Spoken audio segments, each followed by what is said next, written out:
On today's episode, Paula Engebretson joins me to talk about her experience in our 6 week course and how it helped her better navigate ADHD for herself and for her clients.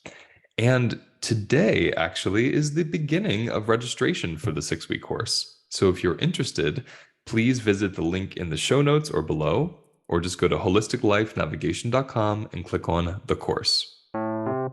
Welcome to the Holistic Life Navigation Podcast, where we explore life through the lens of somatics. I'm Luis Mujica, a somatic educator who teaches people how to find safety in themselves. Your turn to learn begins now. So welcome, Paula Engebretson. Thanks for having me. I'm so excited to talk to you. This is the first time I've ever met you, like one-on-one. You were in my course and I remember seeing you in it. And then I watched the testimonial you gave and I was so moved by it that I thought I would have you on so you could talk a bit first about you, then your work, and then how you're integrating what I've taught you into your work and how that could help other people who do what you do. So why don't we just start with kind of like you introduce yourself to us? Yeah, so I am an ADHD coach and I work with fellow ADHD brains to really learn how to work with their brain to do the things they want to do rather than trying to fit themselves into a neurotypical box. But before becoming an ADHD coach, I was a professor and was very much trying to fit myself into a neurotypical box. All through grad school and my postdoc years, I didn't know I had ADHD. I was undiagnosed. And so I spent much of the 10, 12 years during this time, kind of basically just hustling to try and keep up with everyone else. Just because, again, I didn't know I had ADHD, so I had all of these stories that I'm not smart enough to be here. I can't keep up with everyone. I'm not the same as everyone. And I just carried around like so much shame in my chest, just everywhere I went. And the one thing I could do was work really hard. So I could work super hard and, hustle 10 times as much as my colleagues and then do a little more, right? Say yes to the extra requests, say yes to the things, people please my way into, believing that if I work hard enough, people won't dismiss me. Like I can overwork to make up for these symptoms that I didn't know were ADHD. And so I Wait, let's pause there. When you say yeah. those symptoms, tell us what those were. What were you experiencing before your diagnosis? Yeah, so it was a lot. I struggled a lot with short-term memory recall. So I'd read articles and I couldn't remember what I read, and I'm like, I just read this article. Why can't I even tell you the main concepts that I just read? Or I navigated a lot of RSD, rejection sensitive dysphoria. So I'd send out an article and then get feedback from reader A and B, and reader B always has all the stinging comments. And, I would just carry around so much rejection and shame and, just so much painful emotion that I didn't know how to deal with because as an academic, I lived in my head. I kind of forgot I had a body. And so that was all there. And I really learned to overcouple hard work with safety and security because that's what allowed me to like, quote unquote, keep up with everyone else. Is if I just work really hard, then I can get by. I love to pause there for people just to notice that one of our trauma responses, especially in relational attachments, when we're trying to have that security, is hard work equals value, right? And so there's this secure attachment that comes from, like you said, people pleasing. And what that looks like in work and academia is doing 10 times more than you need to. And there's this sense of safety in there and this sense of value. I've been playing with when I say sense of safety, it's really a sense of soothing because we don't Mm. really find a safety in that. We just get temporarily soothed by it, right? Yeah. Oh, I love that distinction. You're right, because it doesn't feel safe. It's still constant anxiety and pressure and tension in my chest, but it's familiar and it's Mm-hmm. soothing in a way. Mm-hmm. Yeah. Now tell us, 100%. where was the situation, where was the moment in your life where you got the diagnosis and then you went from, and what were you teaching? What were you a professor of? I'm a musicologist, so I would Oh, teach cool. history of protest music, history of rock, film music, that kind of thing. Beautiful. So you're Yeah. teaching music, history of music, you get this diagnosis, and then what does that do? How does that propel you to the next piece of your life? Yeah. So, everybody's journey with a diagnosis is going to be different. But for me, it was really quite freeing because I could go, oh, hold on, this isn't just me and it's not a character flaw and I'm not broken. It's just that my brain is wired a little bit differently. So, how do I work with that? How do I find the scaffolding and the supports that I need that will help me do the things that I want to do, as opposed to trying to like make up for all of these perceived problems that I just thought I was. So yeah, for myself, it was really a freeing, eye-opening experience that just led me down the rabbit hole of learning so much more about it and how to help myself and eventually how I could start helping others too. One thing I'm curious about that for you is some of us will get a diagnosis and we almost freeze our identity into it. And it immobilizes us. It doesn't create this amazing, profound expression of joy or interest or curiosity. Did you have that, or did that not even occur to you when this happened? Yeah, I'm sure it probably did in some way where I, had felt limited by it or like, well, now I can't do any of these things. I had also been exposed to personal development things prior to that. So I think I was already kind of starting to think differently. I didn't know how to do any of the feeling stuff in my body, but I was thinking about it. So it really primarily came as what's the word? I guess it just really helped clarify why I was now. It gave me this why.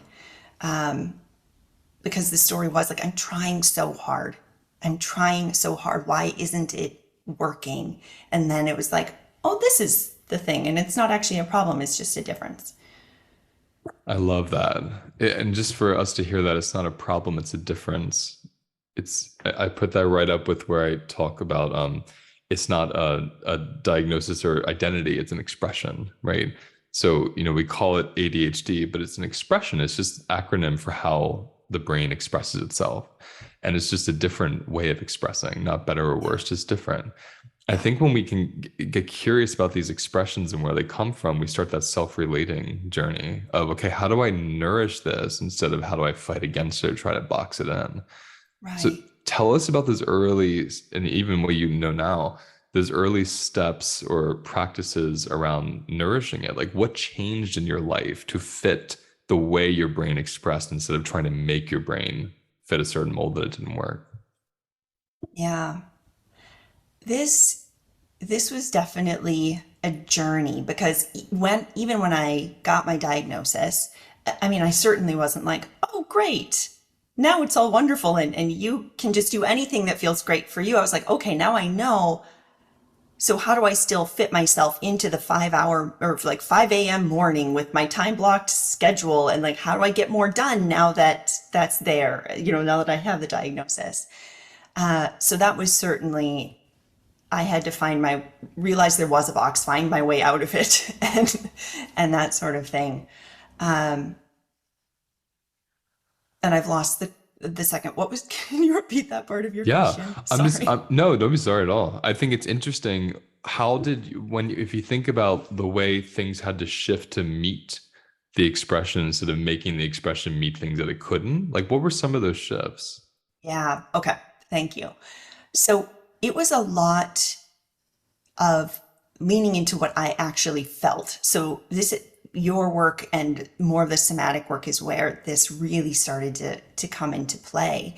Is everyone says you should eat your frog in the morning, which is such a gross example, or but like do the hardest thing first, or whatever. I have never eaten my frog in the morning, just to be clear. Right? Yeah, I always tried to. and I would fight against it and I would resist it and I would procrastinate work all morning. And then finally in the afternoon, I would do it. And then I started getting curious and I realized how much resistance I would feel to that.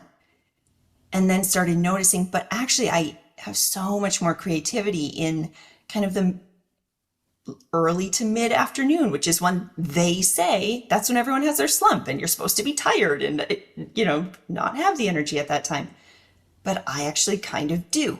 So it was more of this kind of curiosity of how does my body actually feel? And then how do I work with the moments when it feels like expansion? And how do I check in with the moments that feel like constriction and go, oh, what's going on here? What feels uncomfortable? How do we open in some way? And so kind of playing with that has been helpful. So you really let the sensations lead you in this. Yeah. And it's not a beautiful I mean, I'm not perfect at this by by any means, because my brain really likes to tell me how things should go. But it's an ongoing practice for sure of trying to let my body lead it. Yeah. So what I'm curious about is prior to my course, what kind of somatic practices or work did you dive into? Like, what was your journey into the body and feeling the body? Yeah. So a lot of it was with, I went through a coach certification program and worked with a lot of different one-on-one coaches and been in programs. And each one has, taught a little bit something different. And the real kind of opener for me was a breathwork practice because I could never really get into just meditation. I think because my brain's going so quickly. But with a breathwork practice, for some reason, that one just landed for me. Perhaps because I was doing something in addition to trying to clear my mind. So I was, stimulating more than one part of my brain or something. But yeah, breathwork was the thing that really allowed me to, I kind of talk about it, like it cracked me open, it allowed me to feel the feelings. And then I realized, oh, this is the direction I need to head. This is the part that I've been missing. And that's what kind of led me down the path of looking for more somatic work. And were you given any medication with your diagnosis to manage it? Mm-hmm. And are Yep, you on yep. it now, or were you on it? How was that? Tell me that experience. Yeah, yeah. So I am on a stimulant on Adderall. And it was a journey of, figuring out the right dosages and whether I wanted to take it, whether I didn't. And then in the course, like, should I be taking this? I know I can't even do caffeine. This is certainly more than caffeine. So I had to make peace with that. But for me, it feels better when I'm using it. I get very overstimulated when there's so much just being a human in the world right now. I think Hmm. there's so much overstimulation. So I do use it and it helps for me just to kind of quiet some of that noise so I can think more clearly. But again, meds are a different animal for every person and everything. But for me, I do find them supportive. I'm actually really glad that I asked you that, because I would love to dive into the journey of embodiment with Adderall. Because Mm, I think the greatest question I get from people on any post or newsletter or anything I talk about publicly around ADHD, because I was diagnosed with it when I was 8, so yeah. I get it, is, well, how do you deal with the stimulant or not the stimulant? To stimulate or not. Especially Mhm. like you said, in my lineage, the way I teach is to remove all stimulants. And in the same breath, I always say you have to take the medicine that works for you, whether it's coffee, whether it's chocolate, whether it's Adderall, or if it's nothing, right? You're going to find your own way. So I guess what I'm curious about is, we know that the stimulation of the dopamine in the brain with Adderall really, really softens these hard edges of the ADHD experience. And what it's also doing is it also is stimulating the rest of the nervous system, the adrenals. So I want to know, how do you, or what is your practice, whether it's from the work that I've taught or anything you've gone along the way, of having a holistic relationship with Adderall, where it works for your brain, which is gorgeous, and then how do you nourish your body so it doesn't get overwhelmed by it? Yeah. Let me think about that. I think what's coming up immediately is when I'm taking it, it allows me to quiet my mind enough so that I can tap into my body. Ooh, My I love mind that. is so like the hyperactive part is my mind, right? It's a ticker tape that's just always running with about 67 different things going on. And so from for my own work, I'll notice that, if I forget to take it, because I do, because I have ADHD, but like I'll forget to take it, and then I'll try and do some work or some somatic work, and I can't because I'm just like, what am I making for dinner? And did I let the dog out? And when is the vet appointment? And right, all these things. But when I do take it, it allows me to kind of set my brain aside for a minute and drop into my body and go, okay, here we are. Let's actually be here. So Hmm. it's supportive for me in that way. That's really gorgeous because this is why I love the word holistic. Holistic doesn't just mean what I like or what I don't like. It means everything has a purpose, right? And so I love that in this example, your Adderall, which is a stimulant, helps you get more embodied, which then you can regulate your nervous system from. It's Right. super counterintuitive, but it's amazing. Yeah, I yeah, love it. I love that so much. And it's a great you're kind of living proof of what I try to explain, which is I don't have the answer for anybody. When you do these practices, your body shows you what works for your body. It's that individualized, it's that unique. So you played with not taking it some days, taking it some days. And with the embodiment practices, you notice one, you can be more embodied when you're taking it. And two, it literally doesn't work for your body when you're not taking it. Like the whole body comes together and relates better with the help of Adderall. yeah, exactly. And I'll say too, it's interesting because I did stop drinking caffeine and all of that. And when I tried it to introduce it back in, that did feel very uncomfortable in my body again. So to your holistic point, finding the things that feel good and that don't, it doesn't have to be all or nothing either, and just kind of Yes. playing around with that. Because now I don't do caffeine every once in a while, maybe, but I Mhm. don't generally because I get jitters and I'm like more distracted about how my body's feeling, just like, oh, this feels off. Yeah. So, This is literally the next thing I was going to ask you because, again, another common piece I'll get from people is, but I can't stop Adderall or I'm dysfunctional if I don't take Adderall. I can't focus on anything or do anything. And to that, I always say, great, you found something that works. Now let's see the other stimulants that are in your life because that's already a stimulant that's specifically stimulating the brain and the bit of the adrenals and the nervous system too, but really the brain. And then we have coffee on top of that, chocolate on top of that, skipping meals on top of that. There's so many other stimulants we have. So I want to know in week 2 of the course, when we dove into the diet, like tell us, tell us what you learned there. How have you incorporated that? What did that have to do with this balance between Adderall, stimulants, and the relationship to your body? so this was really a transformative thing for me. I didn't think it would be that much. It surprised me so much because I didn't drink a ton of caffeine before and I ate relatively clean. I mean, but cutting out all the sugars and stuff.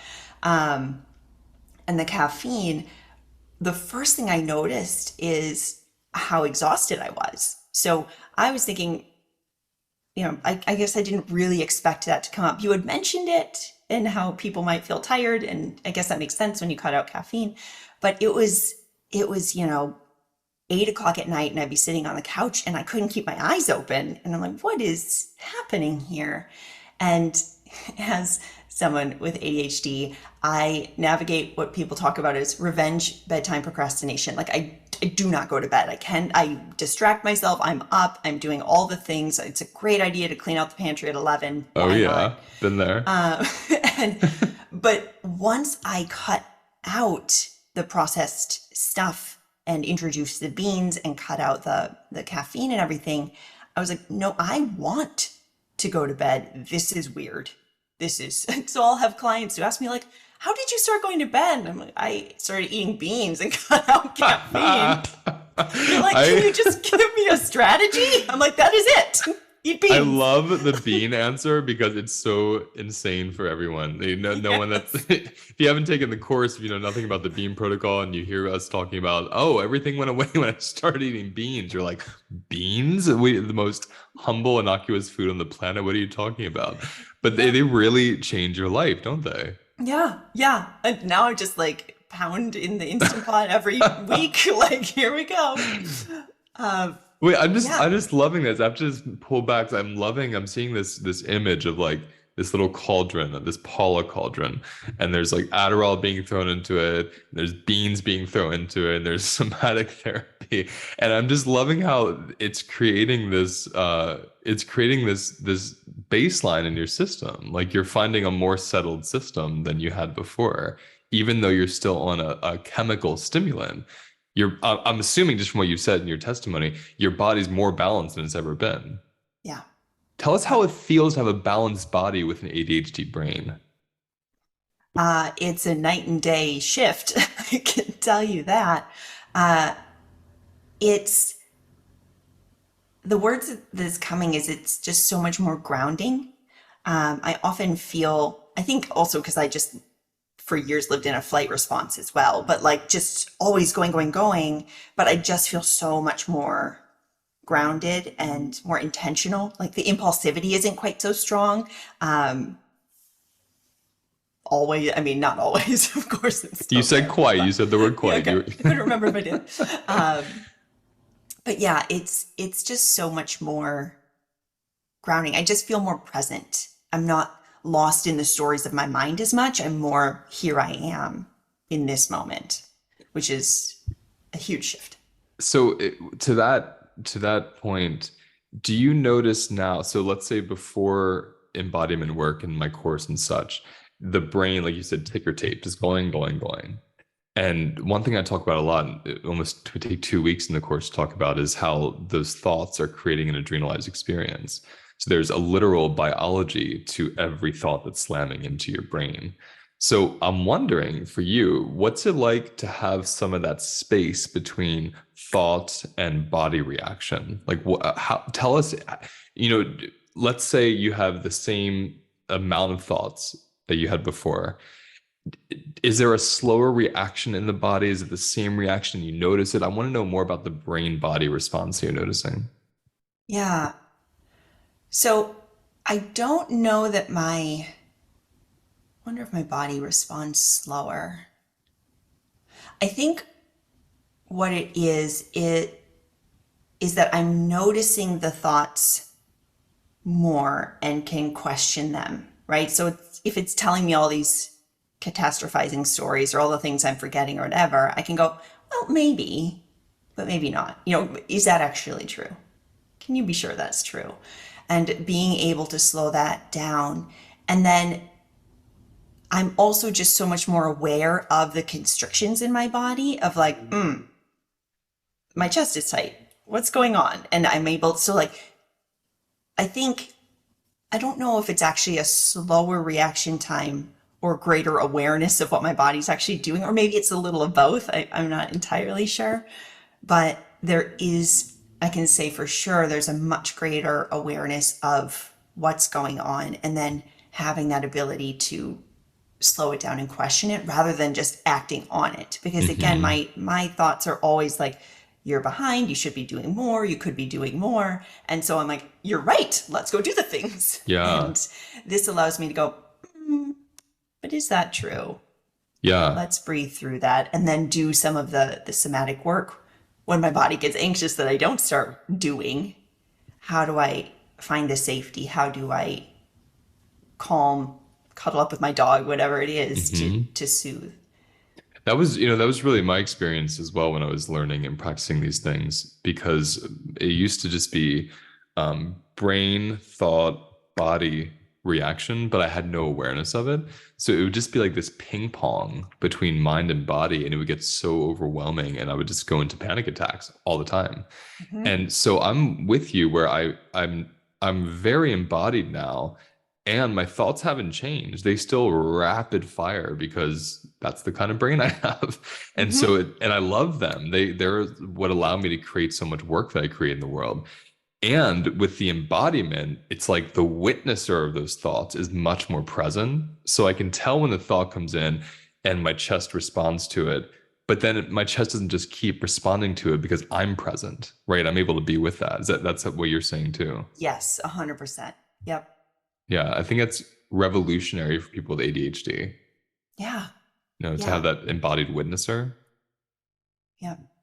So tell Because us, otherwise we're just acting, like you said, acting right on it wait, immediately. say that again. Say that again. Oh, I was going to say, because otherwise, I think beforehand, as you were saying, we're just acting so much on impulse of the thought comes in, go. Thought comes in, Mm, go. mm, And this is creating that brief moment of pause hmm. where we can check in with ourselves and our body I and really and prefer that then you're saying decide. acting.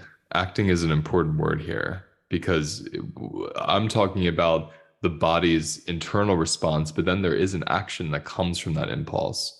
And Hmm. that's what you're saying, whether it's overworking, whether it's yelling at somebody, whether it's eating a tub of ice cream, there's like an action that expresses and unfurls from that state.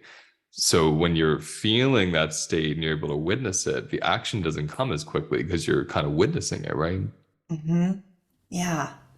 And allowing the whatever that emotion or sensation is to kind of unfold, or like you make space for it to get bigger or dissipate or whatever it needs to do.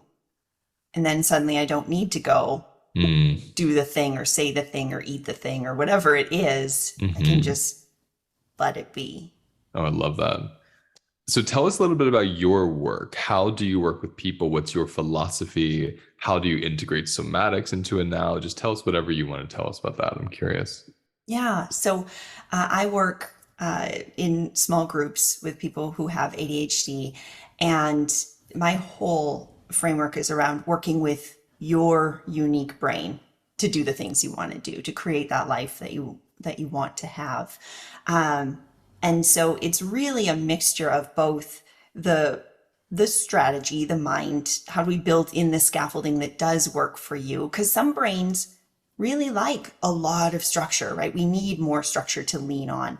Some of us want a lot more flexibility, and we feel that sense of rebellion against having a really strict or rigid schedule or whatever the thing is that they're working on.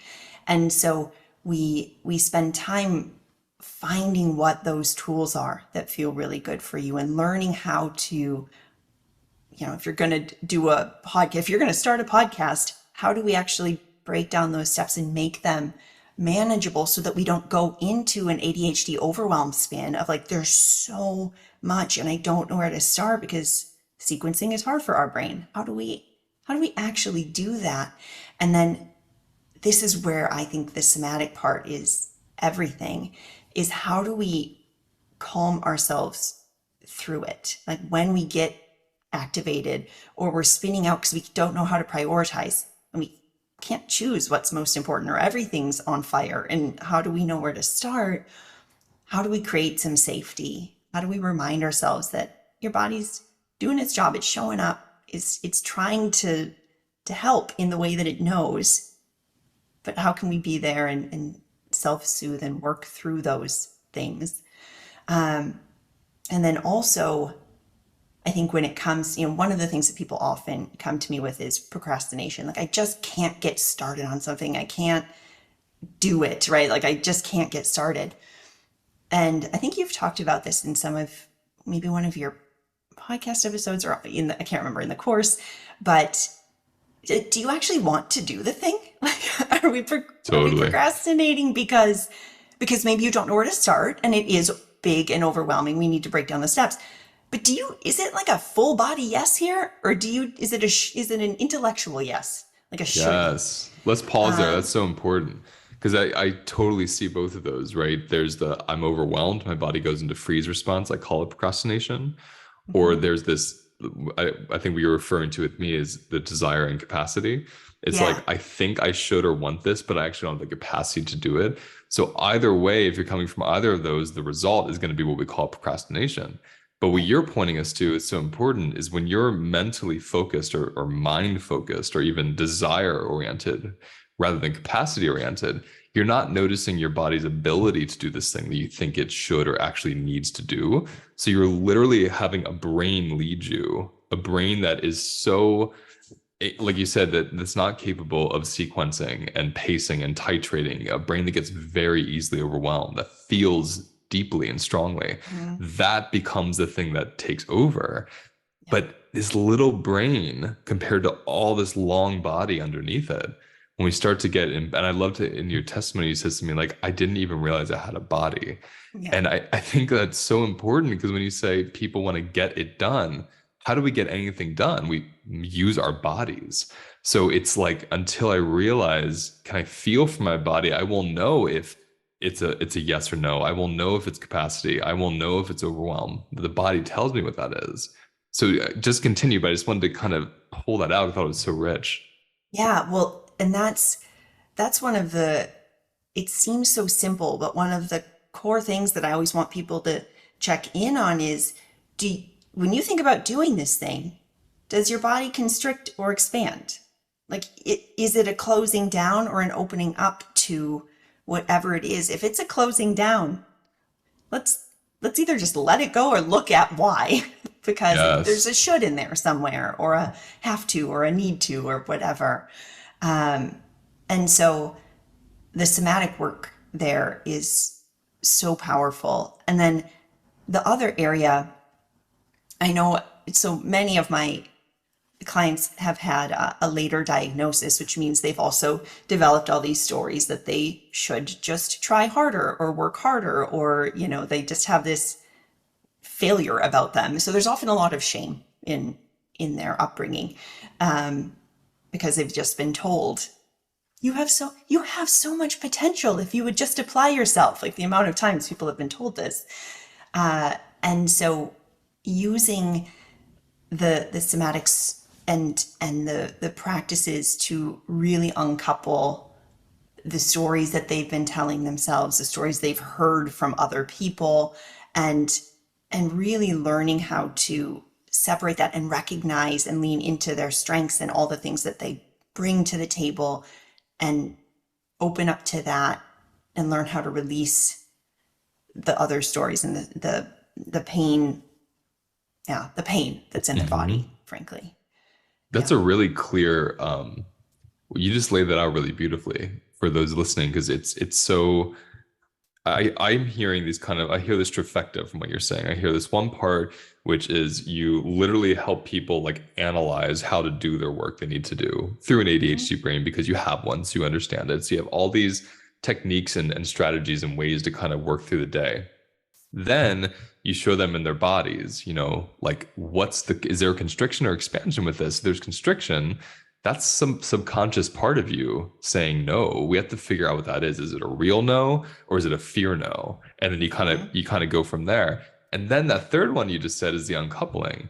Like what identities, what beliefs, what meanings have been projected onto me and onto the world and onto the things I want to do because of my diagnosis.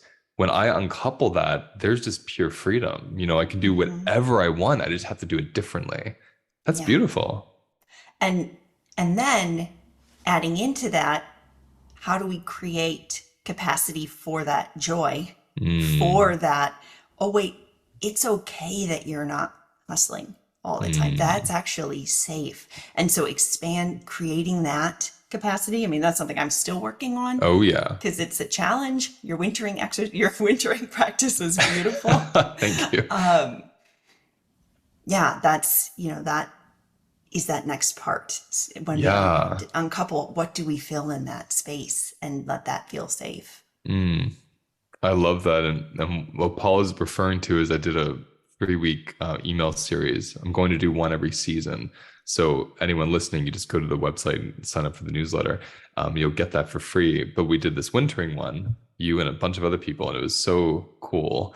And I learned so much from it. It's been years since I wintered, and it was such a great. I'm still doing it. We're just getting into it. But it was such a great thing. What you just said, when the space has been made, and this is especially true for ADHD brains, for those with flight response, there's this immediacy to fill the space, right? Even I would even say freeze response, because if there's space, a freeze responding person might fill that in with binge watching Netflix, for instance. There's all these different ways it gets filled in. But traumatized nervous systems and highly activated nervous systems, which is ADHD, don't really know how to be still and safe in that spaciousness. It just doesn't feel right. It feels overcoupled with threat.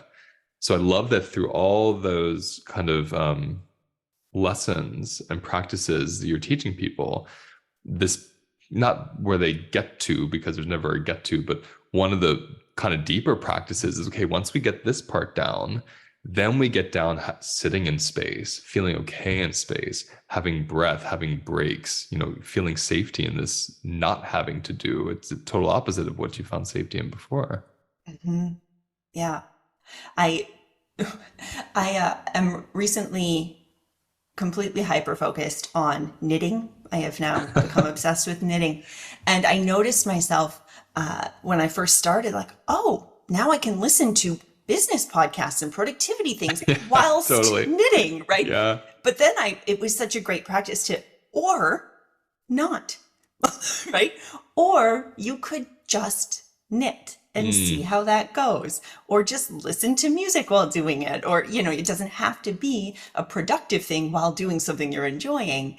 And it was so fascinating to notice my brain wanting to sneak those things in to, those old stories, and make the most of your time and all of that, as if just doing something I'm enjoying would not be making the most of my time. That could be the best use of my time ever. I love that. I want everyone to hear that again. The things that I'm enjoying could be making the best use of my time.